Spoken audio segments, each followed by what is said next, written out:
Hello and welcome to Marvellous Videos. We're sure that today's video will enthuse fans of action movies as we explore the 10 best ninja movies from the 70s. Ninja, in Japanese, stands for a man of perseverance, stealth, and immovable spirit, while ninjitsu is a martial arts form that refers to a set of covert combat skills used by spies and scouts in feudal Japan.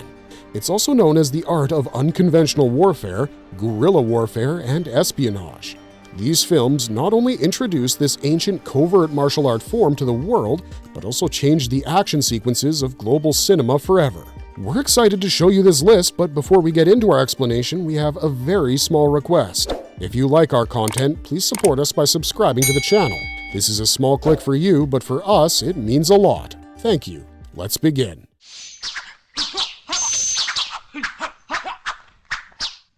Shaolin challenges ninja. 1978.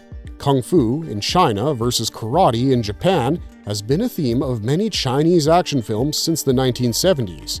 A historical rivalry exists between Chinese and Japanese martial arts, primarily due to cultural differences and historical interactions. The Sino-Japanese War from 1894 to 95 and subsequently the Japanese occupation of China from 1931 to 1945.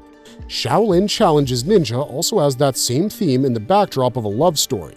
In the film, the Chinese protagonist and his Japanese wife have a minor tiff over the martial art form ninjitsu that leads to their separation, and the wife returns to Japan. In an attempt at reconciliation, the hero, Ho Tao, played by Gordon Liu, writes a mischievous letter to his wife, Kung Zi, played by Yuka Mizuno, denigrating ninjitsu further, hoping that she will return to fight him and prove the superiority of the Japanese martial arts form. On her arrival in China, Ho Tao hopes to placate her anyhow, and they would happily reunite.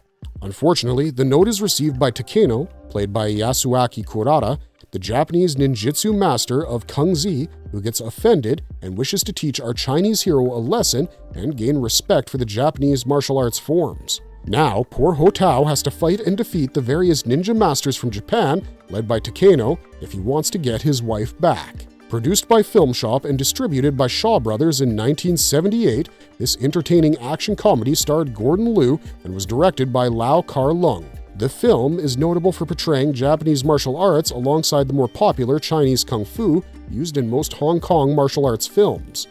This film introduced various martial arts styles of both countries via the number of combats between the hero and his Japanese adversaries, such as Japanese samurai sword versus Chinese straight sword, Sino-Okinawan karate versus Chinese drunken fist, Japanese long spear versus Chinese kiang, and many more.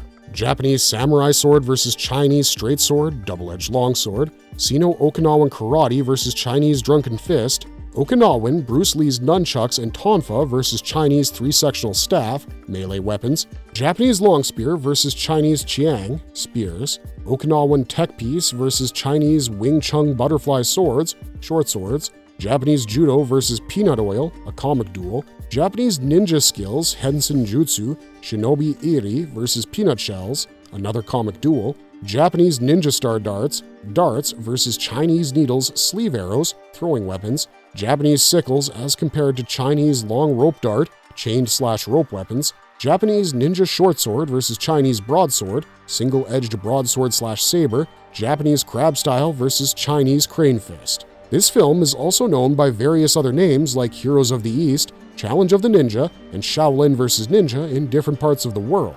This brings us to the next film on our list, which holds the stature of a cult Japanese film.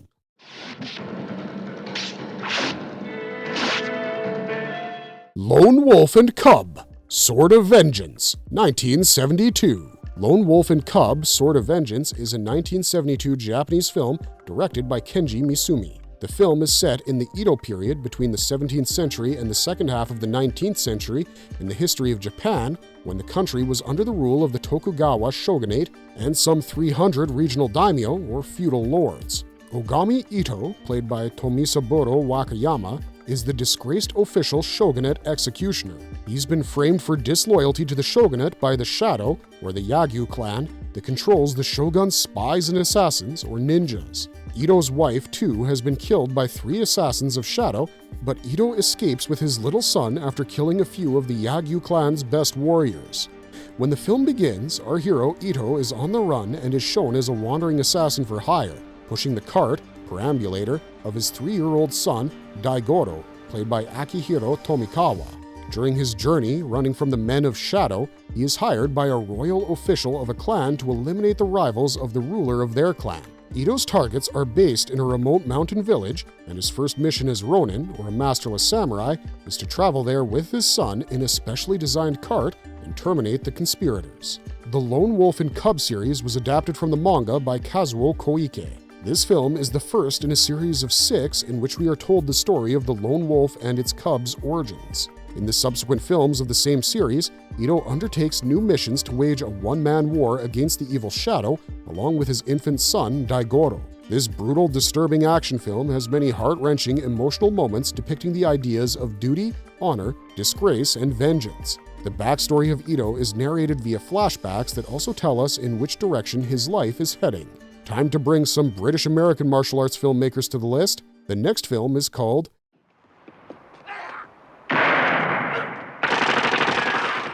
The Killer Elite, 1975, and it's considered to be among the first American action thriller films to feature ninjas. It was partly financed by the British and directed by Sam Peckinpah. Adapted from the Robert Sid Hopkins novel Monkey in the Middle, the film was written by Mark Norman and Sterling Siliphant. The film is about the rivalry between two friends turned foes who are agents of Communications Integrity, ComTeg, a private intelligence agency that handles covert assignments for the CIA. Mike Larkin, James Caan, and George Hansen, Robert Duvall, are on a secret mission when Hansen betrays Larkin. After killing their target, Hansen cripples Larkin by shooting him in the knee and elbow, thereby rendering him useless for ComTeg's future missions. Vowing revenge against Hansen for his betrayal, Larkin, after months of painful rehabilitation, wears metal braces and can walk with the help of a cane. Once Larkin is discharged from the hospital, he moves in with his nurse Amy, Kate Helfine, to not only continue his therapy, but also undertake rigorous training in martial arts with his cane. Larkin masters his cane-driven combat skills, but is denied field assignment by Captain Collis, his reporting boss in the agency. Collis, though, offers him a desk job at ComTeg. Begrudgingly, Larkin takes up the job in the agency and waits for his turn to exact revenge. The wait is worth it because he soon gets a chance to get back at Hansen when O'Leary, a CIA agent, hires ComTeg to protect Yun Chung, a Taiwanese politician who's arriving in the United States with a delegation that includes his daughter, Tommy. Captain Collis at ComTeg furtively hires Hansen to kill Chung as he wants ComTeg to fail in this mission to protect him. This failure will lead to the dismissal of the current head of ComTeg, Lawrence Wayburn, and Captain Collis would become the new head of the agency. Larkin secretly assembles his old team, including Driver Mac and marksman Jerome Miller, to foil Hansen's mission. Larkin, though, is not aware that Captain Collis has appointed a second hit squad led by ninja Nagato Tokuin in case Hansen fails to kill Chung. A proxy war ensues over a foreign dignitary's life in the streets of San Francisco in a climax full of twists and turns. Other notable cast members includes Mako, Arthur Hill, Bo Hopkins, Burt Young, and Gig Young. Tom Clancy and Tiana Alexandra also made their acting debut in the film. The next action film on our list proves that if you don't have the money to make a film, use some imagination. Trust us when we say this. The Shogun Assassin, 1979, is a shining example of innovative movie making when there was almost zero budget in the hands of the filmmaker. In 1979, the director, Robert Houston, decided to edit and compile the first 2 films in the Lone Wolf and Cub series, which were made in 1972, and release it as a new film. Both films were based on the manga series of the 1970s, Lone Wolf and Cub, created by the writer Kazuo Koike and the artist Goseki Kojima. The director used 12 minutes of the first film, Lone Wolf and Cub, Sword of Vengeance, and most parts of the second film, Lone Wolf and Cub, Baby Cart at the River Styx, and clubbed both films with a narration via voiceover and smart editing to bring the viewers a brand new film.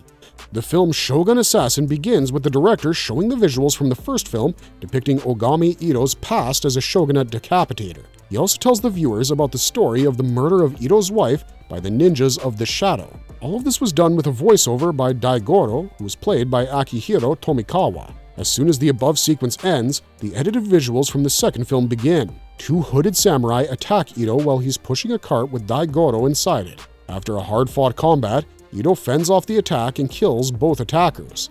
This immediately established that Ito and Daigoro are always on the run. They can never stop in one place for too long as the ninjas of the shogunate are always hunting them.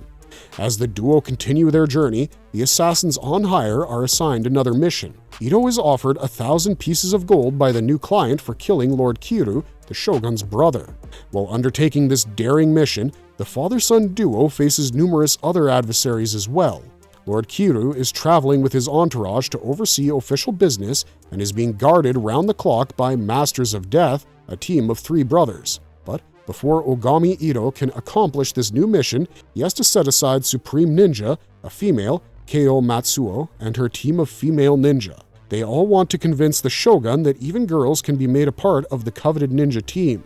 Ito manages to defeat all of them after many interesting duels demonstrating various novel ninja weapons and techniques. He also defeats Lord Kuragawa, played by Akiji Kobayashi, and his entire team of ninjas. Finally, in the climax sequence, Ito defeats the Masters of Death and then kills Lord Kiryu to complete his mission. The final shot is a freeze-frame close-up of Daigoro's face looking back saying via voiceover, "I guess I wish it was different, but a wish is only a wish," denoting that their journey continues. Once again, the director, Robert Huston, used a very clever device of movie making and storytelling when the budget was a major constraint. The next film on the list is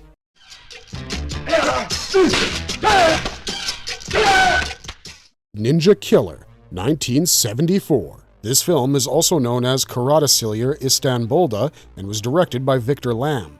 The film was written by Fuat Ozluer and Edrouan Tunes.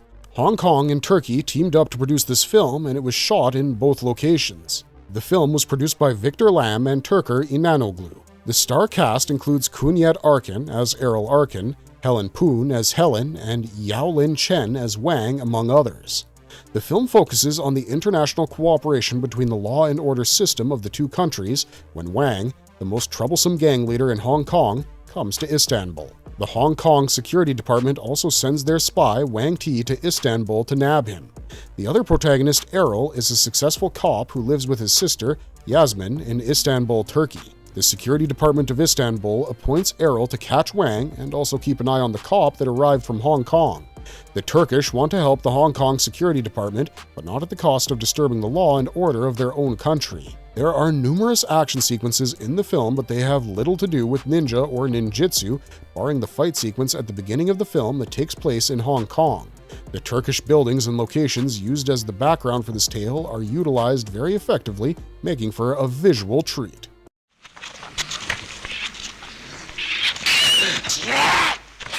Shadowhunters, 1972. This film is based on the Jidaigeki manga series created by Takao Saito entitled Kagegari in 1969. It's one of the 2 live-action films made in 1972 based on this popular manga series. The films were directed by Toshio Masuda and the screenplay was by Kaneo Ikigami. The film was produced by the studio Toho and had a running time of 90 minutes.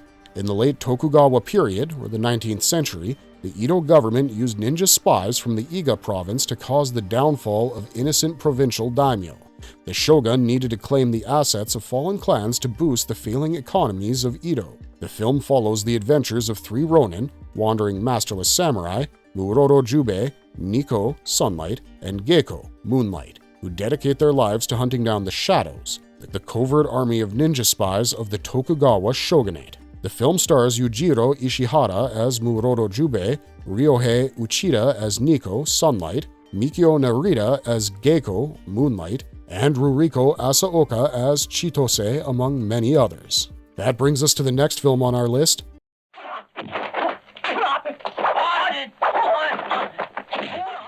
The Blazing Ninja, 1973. The ninja movie director Godfrey Ho makes his directorial debut with this 1973 movie. The film was written by On Zeto and has Ildo Jang, Sony Tanaka, and Ronnie Lee, among many other actors. The film is set in the 1940s during the Japanese occupation of China during the Second World War. The story revolves around a martial artist named Chang Tung, who led a militia against the invading Japanese army in 1945. The film was the first by its director, and that's definitely noticeable when you watch it. Nonetheless, it centers around a Japanese martial artist and hence makes it on our list. The next film on our list definitely showcases a lot of ninjitsu and ninja fighters and is called I see. Don't harm him. I'll come at once. Blacklist, 1972. This film is directed by Marvellous and stars Sing Chen, Ming Shi, Young Henry Yu, and others. The film was also written by Marvellous along with Lan Shu and Yu Kung Teng. This story is about a trained ninja fighter who's framed for crimes he didn't commit and is incarcerated. On his release from prison, he teams up with his friend who is also a trained ninja fighter to get revenge on the evildoers who set him up. Then, the two trained ninja fighters take on a gang of thugs so as to eventually get to a big city crime boss, leading to his death and destruction. Before we move on to the next film on our list, please be sure to like and subscribe to our channel. A lot of research has gone into making this video based on vintage martial arts, and we hope you'll appreciate this effort. A little click from you means a lot to us. Thanks in advance from the whole team at Marvellous Videos. Time to talk about the next film on our list, Enforcer from Death Row, 1976. There's an uncanny duality present in the filmmaking team. Trust us when we say this. There are two directors for this film. Marshall M. Borden and Irfan C. Pignon jointly directed this movie, Enforcer from Death Row. There are two production companies involved in financing the film, as Koinonia PSI West Productions and Cinevision International Corporation were jointly involved in producing the film. Also, again, the film was written by two writers, Leo Fong and Jerry O. Tirazona. The movie has two different endings depending on which release is being viewed, as the film is also known by multiple names: Ninja Assassins, Ninja Nightmare, The Outside Man, and Death Row Killer. Too many twos, we guess, but thankfully the film was shot in a real location in the Philippines. Now that's a first. The film stars Leo Fong, Booker T. Anderson, Anna Farber, Darnell Garcia, John Hammond, James Liu, Cameron Mitchell, and Mariwyn Roberts in the main roles. A former Army Ranger sits in prison awaiting his execution when an international peacekeeping organization comes to his rescue by freeing him. The price for his freedom is a mission which is assigned to him by the International Peacekeeping Organization. He has to bust up a dangerous spy ring that's gotten a hold of a deadly chemical weapon. Now, that completes our list exploring the 10 best ninja movies from the 70s.